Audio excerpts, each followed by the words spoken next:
સુરતીઓ હવે હોર્ન વગાડતા પહેલા સાવધાન રહેજો, કેમ કે સુરતમાં હોર્ન વગાડવા પર દંડનીય કાર્યવાહી થશે। જી હા, ટ્રાફિક સિગ્નલ પર હોર્ન વગાડશો તો દંડ થશે। વધતા જતા નોઇઝ પોલ્યુશનને લઈને આ નિર્ણય લેવાયો। ટ્રાફિક પોલીસની ટીમ જનજાગૃતિ માટે પ્લેકાર્ડ લઈને ઊભી રહેશે તમામ વિસ્તારમાં। તો આપને જણાવી દઈએ, ટ્રાફિક સિગ્નલ પર ન જોઈતા હોર્ન વગાડવા પર દંડનીય કાર્યવાહી કરવામાં આવશે। સુરતમાં લોકોને જાગૃત કરવા માટે હાલ તો પ્લેકાર્ડ લઈને બેનરો સાથે પોલીસ લોકોને જાગૃત કરવાના પ્રયત્નો કરી રહી છે। જો કોઈ હોર્ન વગાડે છે તો તેની વિરુદ્ધ દંડનીય કાર્યવાહી કરવામાં આવશે।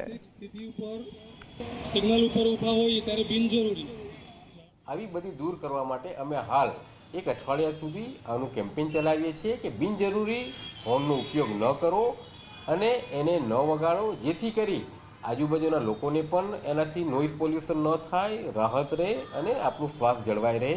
જો આવા આઈડેન્ટિફાઈડ કરી અને આવું અમે હાલ એનું એક અવેરનેસ કાર્યક્રમ એક બેનર દ્વારા તેમજ અમારી પાસે પબ્લિક એડ્રેસિંગ સિસ્ટમ છે એ દ્વારા તેમજ અમારા મેસેજિંગ સિસ્ટમ છે ઓલ સિટીમાં, એના દ્વારા અમે અલગ અલગ પોઈન્ટ પર આ પ્રમાણેની ડ્રાઈવ રાખી છે।